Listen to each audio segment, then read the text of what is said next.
Hello student, आज हम आपको कुछ विशिष्ट कोणों के त्रिकोणमितीय अनुपात के बारे में बताएंगे। ये जो सारणी दी गई थी मैंने आपको लर्न करने के लिए कहा था, लेकिन कुछ हम आपको सहायता करवाना चाहते हैं कि लर्न किस तरीके से की जाए। ये जो sin 30 डिग्री sin 45 डिग्री ये जो वैल्यू प्राप्त होगी इनको लर्न कैसे करें, याद कैसे करें। याद कराने के लिए हम आपको बता रहे हैं, मैं यहाँ पर टेबल बनाना भी सिखा रहा हूँ, लेकिन आपको टेबल बनाना नहीं, आपको याद होनी चाहिए। ये कान खोल के सुन लें, सभी को ये टेबल याद हो जानी चाहिए, क्योंकि जैसे ही आपसे पूछा जाएगा sin 45 डिग्री की वैल्यू बताओ तो तुरंत क्लिक कर जाना चाहिए। आप टेबल बनाने नहीं बैठोगे। त्रिकोणमिति से संबंधित जितने भी आपके क्वेश्चन एग्जाम में आएंगे उस समय आप टेबल बनाने लग जाएंगे। ऐसा आपको नहीं करना है, आपको लर्न होने चाहिए, तभी ये सवाल जल्दी आप सॉल्व कर पाएंगे, अन्यथा नहीं। तो इसलिए आप बनाए नहीं, आपको लर्न करनी है। लर्न किस तरीके से करेंगे वो आपको बताते हैं, लेकिन बहुत ही ज़्यादा जो कमज़ोर छात्र होते हैं वो टेबल को बनाने की कोशिश करते हैं। तो कुछ नहीं, हम यहाँ पर आपको बनाना भी सिखा देंगे कि टेबल किस तरीके से बनाई जाती है, लेकिन फिर भी मैं आपसे कहना चाहता हूँ कि आपको ये जो विशिष्ट कोणों के त्रिकोणमितीय अनुपात हैं वो आपको लर्न करने ही पड़ेंगे, तभी आप क्विकली प्रश्नों को सॉल्व कर पाओगे, अन्यथा आप नहीं कर पाएंगे। इसलिए आप समझने का प्रयास करें। हाँ, तो पहले आप 0 degree, 30 degree, 45 degree, 60 degree, 90 degree इस तरीके से आप लिख लोगे। इसके जस्ट नीचे अब आपको क्या लिखना है, यहाँ पर आप लिखोगे 0 लिखोगे। 0 के बाद अब आप क्या लिखेंगे, 1 मिनट। हाँ, पहले आप यहाँ पर क्या लिखोगे, 0 लिखोगे, 1 2 3 4 इस तरीके से आप लिख लेंगे। नेक्स्ट स्टेप में अब आप यहाँ पर क्या करेंगे, यहाँ पर लगाएंगे √0, फिर यहाँ लगाएंगे √1, फिर यहाँ लगाओगे √2, सब पे अंडर आप लगाओगे। ये सभी सुन लें। इसको अब आप सॉल्व करेंगे। √0 का मतलब क्या होता है, 0। √1 का मतलब क्या होता है, 1। √2 का मतलब √2। √3 ये सॉल्व नहीं होगा, इसको जो का त्यों लिखो। ये सॉल्व हो रहा है, इसे आप क्या लिखेंगे, 2 लिखेंगे। हाँ, अब आप क्या करेंगे, इसमें 2 का भाग लगाओ तो क्या आएगा, 0/2। फिर क्या आएगा, 1/2। फिर क्या आएगा, √2/2। फिर क्या आएगा, √3/2। फिर क्या आएगा, 2/2 आएगा। अच्छा, इसके बाद अब आप क्या करेंगे, 0 में 2 का भाग लगाएंगे तो क्या आएगा, 0। ये क्या आएगा, 1/2। हाँ देखो, √2 से ये कितनी बार कटेगा, √2 बार कटेगा, क्योंकि आपसे कहा जाए इस 2 को बटा का 2 है, इसे क्या लिख सकते हैं, /2 को आप लिख सकते हैं √2 गुणा √2। इस वाले 2 को हम ये लिख सकते हैं, तो इससे कैंसिल हो जाएगा। इसका मतलब आंसर फिर क्या आएगा, 1/√2। तो इसको आप सॉल्व करेंगे तो ये आएगा 1/√2। इसे आप सॉल्व करेंगे तो इसका तो यही रहेगा √3/2। इसको सॉल्व करेंगे तो 1 आएगा। ये जो वैल्यू प्राप्त हुई है ये sin 30 डिग्री की वैल्यू प्राप्त हुई, सॉरी sin की वैल्यू प्राप्त हुई है, इसलिए आप इधर लिखेंगे sin थीटा।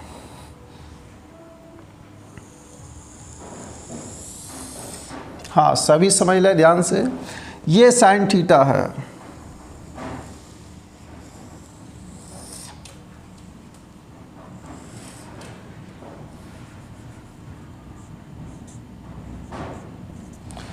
थीटा की वैल्यू क्या है, यहाँ पर जो कॉर्ड है, कॉर्ड इस वाली डायरेक्शन में चल रहा है। sin 0 की वैल्यू 0, sin 30 की वैल्यू 1/2, sin 45 डिग्री यहाँ पर 45 लिखेंगे तो 1/√2, sin 60 डिग्री की वैल्यू होती है √3/2, sin 90 डिग्री की वैल्यू क्या होती है, यहाँ पर 1 होती है sin। इसके बाद फिर आएगा हमारा cos। पहले मैं यहाँ बना लेता हूँ, नहीं तो समस्या खड़ी हो जाएगी, नीचे क्या जगह नहीं रहेगी, इसलिए sin cos 10 आ जाएगा हमारा इसमें। इसके बाद आएगा cot, इसमें cot की वैल्यू आ जाएंगी। cot के बाद आता है sec, सेक के बाद आता है कुसेक, हाँ, उम्मीद करते हैं कि आपको इतना नीचे तो दिखाई दे रहा होगा। अभी हम चेक करते हैं कि आपको दिखाई दे रहा है यहाँ पर, नहीं दे रहा है।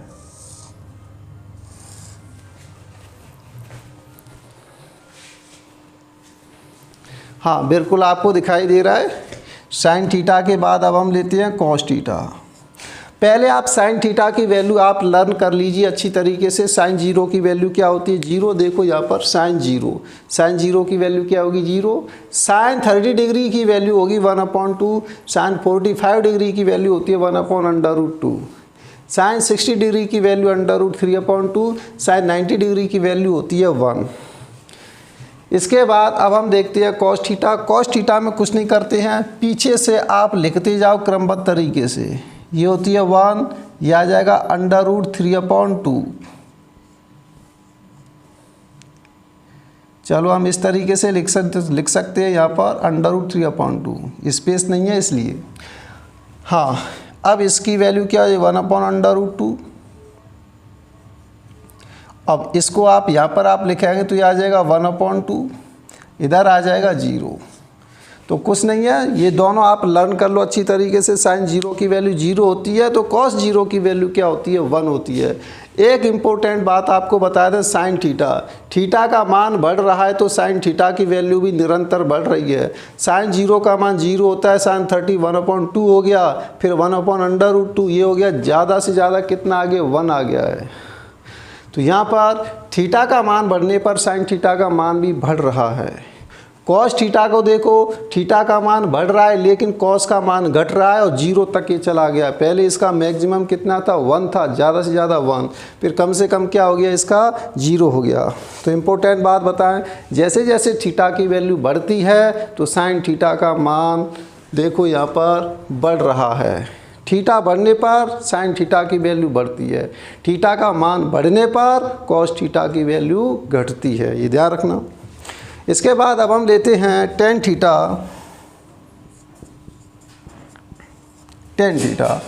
टेन थीटा का हमारा फॉर्मूला होता है sine theta upon cos theta. पहले मैंने आपको त्रिकोणमिति सारे फॉर्मूले लिखा दिए हैं, याद होने चाहिए सभी को। टेन थीटा फॉर्मूला तो साइन बटे कॉस, साइन में कॉस का भाग लगा देंगे तो टेन प्राप्त होता है। इसमें आप 1 का भाग लगाइए, 0 में अशून्य संख्या का भाग लगाते हैं तो उसका मान हमेशा 0 ही प्राप्त होता है। अशून्य वास्तविक संख्या का भाग लगाएंगे तो क्या प्राप्त होगा? यहाँ पर 0 ही प्राप्त होगा। तो साइन में कॉस का भाग लगा रहे हैं क्योंकि आपका टेन थीटा का फॉर्मूला होता है sine theta upon cos theta. तो साइन में कॉस का भाग लगाया हमने, क्या प्राप्त हुआ? 0। साइन 0 का मान 0, इसमें इसका भाग लगाएंगे 2 से 2 कैंसिल हो जाएगा, 1/√3 बचा, 1/√3 बचा। तो साइन 30 डिग्री की वैल्यू होती है 1/√3। हम भाग लगाते जा रहे हैं, कुछ नहीं कर रहे, भाग लगा रहे हैं। इसमें भाग लगाएं, ये कैंसिल हो जाएगा तो 1 आ जाएगा, इसमें भाग लगाएं 2 से 2 कट जाएगा तो √3 बचा। यहाँ पर आप भाग लगाएंगे 1 में 0 का तो इसे कहते हैं अपरिभाषित। अपरिभाषित, ये ध्यान रखना। अपरिभाषित का मतलब है इनफाइनाइट, 1/0 आप इसे लिख सकते हैं, ये ध्यान रखना। इसके बाद हम लेते हैं कॉट थीटा। अब ये उल्टा आ जाएगा, अपरिभाषित को आप इधर ले लो,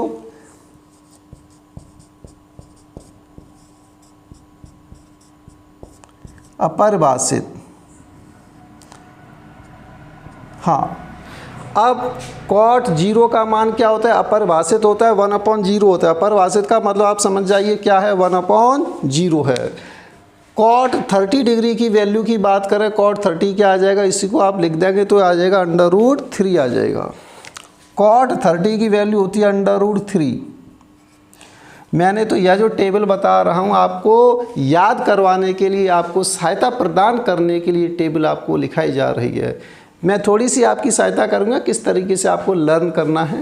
लर्न आपको ही करना है, कैसे भी करो करना है। हाँ, फिर ये एक का उल्टा, एक तो एक ही होगा। अब इस वाले को आप लिखें तो 1/√3 इधर आ जाएगा। अब इधर क्या आ जाएगा? 0। 10 तक आप लर्न कर लो, sine theta cos theta tan theta, फिर ये अपने आप बन जाएंगे। हाँ, sine cos 10 sine theta cos theta आपने लर्न कर लिया तो टेन थीटा इस तरीके से आप प्राप्त कर सकते हैं भाग लगा लगा के।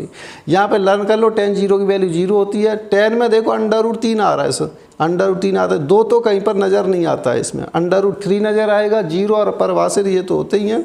√3 नज़र आएगा, 1 नज़र आ रहा है, लेकिन इसमें 2 कहीं पर भी √2 कहीं पर भी नज़र नहीं आता है। 10 के फॉर्मूले ध्यान रखना, फॉर्मूला नहीं कहेंगे इसे, विशिष्ट कोणों के त्रिकोणमितीय अनुपात 10 के लिए बोलेंगे।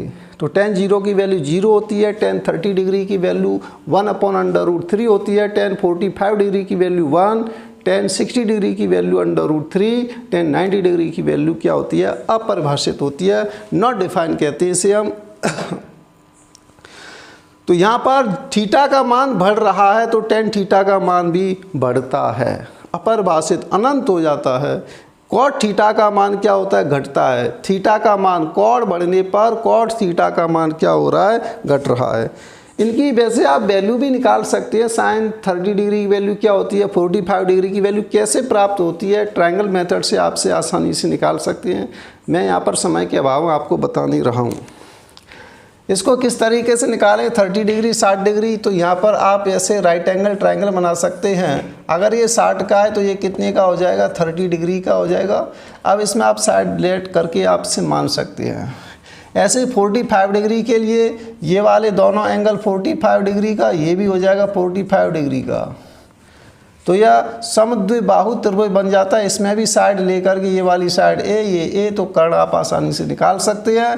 फिर आप साइन 45 कॉट 45 कुछ भी आप इसमें से प्राप्त कर सकते हैं। तो ये कुछ नहीं है, कोई ज़रूरी नहीं है, इसका कोई यूज़ नहीं है। जानकारी के लिए आपसे सीख सकते हैं कि इसकी वैल्यू कैसे प्राप्त हुई, ये वाली ये, लेकिन इसकी कोई आवश्यकता नहीं है। हाँ, आगे चलते हैं। सेक थीटा, हाँ देखो कॉट थीटा की वैल्यू है, आप व्युत्क्रम वाले फॉर्मूले से भी प्राप्त कर सकते हैं। कॉट थीटा होता है 1/10 थीटा। तो 0 का उल्टा 1/0 अपरिभाषित हो गया। इसका उल्टा करें तो √3, एक का उल्टा क्या होता है, एक ही होता है। √3 का उल्टा होता है 1/√3। उल्टा करना आना चाहिए। √3 का उल्टा क्या होगा, 1/√3। आपसे कहा जाए 0 का उल्टा बताइए, नॉट डिफाइंड, क्योंकि 0 का उल्टा कैसे करोगे, 0 का मतलब है 0/1। अब इसका उल्टा कीजिए साहब, तो क्या आएगा 1/0। 1/0 को कहते हैं नॉट डिफाइन, कहते हैं इसे हम। हाँ नेक्स्ट, सेक थीटा, सेक 0 की वैल्यू हम निकालते हैं। सेक ये देखिए किसका उल्टा होता है, सेक कॉस का उल्टा होता है। कॉस 0 की वैल्यू क्या होती है, 1 होती है। 1 का उल्टा क्या होता है, 1 होता है। तो यहाँ पर सेक थीटा की वैल्यू भी क्या आ जाएगी, यहाँ पर 1 प्राप्त होगी। इसके उल्टे करते जाओ, कुछ नहीं। सेक किसका उल्टा है, कॉस का। इसका उल्टा कराएं तो 2/√3, इसका उल्टा कराएं तो √2, इसका उल्टा कराएंगे तो 2, और इसका उल्टा कराएं तो 1/0। इसका मतलब नॉट डिफाइन, अपरिभाषित बोलेंगे इसे हम।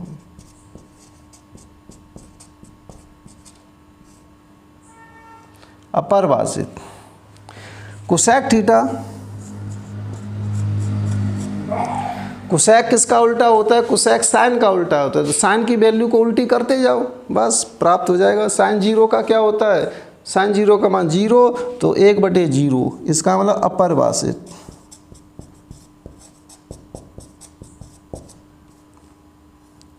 हाँ, इसका उल्टा कराएं तो क्या आएगा, 2। इसका उल्टा कराएंगे तो क्या प्राप्त होगा, √2। इसका उल्टा कराएं तो 2/√3। उल्टे वाले से लिया करो, ऐसे नहीं कि इसको हम लिखें पहले इसको लिखें पहले इसको, ऐसे नहीं। आप इसका उल्टा करना सीखो बस। एक का उल्टा क्या हो जाएगा, एक का उल्टा एक ही होगा। तो इस तरीके से आपकी ये सभी वैल्यू प्राप्त होती हैं। आप कैसे लर्न करेंगे, लर्न करने के लिए मैंने आपको बता दिया है। पहले आप यहाँ पर साइन थीटा लर्न कीजिए, इसके बाद कॉस थीटा लर्न कीजिए। टेन थीटा आता है sin/cos, भाग लगा करके प्राप्त कर सकते हैं। फिर क्या है, फिर तो उल्टा करते जाओ। कॉट उल्टा किसका, टेन का। सेक किसका उल्टा होता है, कॉस का। कोसेक किसका उल्टा होता है, साइन थीटा का। तो बस उल्टे करते जाओ तो ये आपकी टेबल याद हो जाएगी। अगर किसी कोई ज़्यादा ही कमज़ोर है तो इस तरीके से वो बना सकता है। टेबल बना लेंगे, उसके बाद में फिर क्वेश्चन सॉल्व करेंगे। तो देखो मेरे हिसाब से तो आपको लर्न करनी चाहिए, ये आपके ऊपर डिपेंड करेगा कि हमें याद करने की, यहाँ पर टेबल बनाना सीखना है। मैंने यहाँ पर दोनों मेथड आपको बता दीजिए, आप यहाँ एक इसका स्क्रीनशॉट ले सकते हैं। इसको साफ कर देते हैं। तो कई बार लिखिए, एनालिसिस कीजिए, अपने आप याद हो जाता है, इतनी समस्या नहीं आती है, याद करना आना चाहिए। हाँ, इसके बाद नेक्स्ट वीडियो में मिलते हैं। Thank you for watching.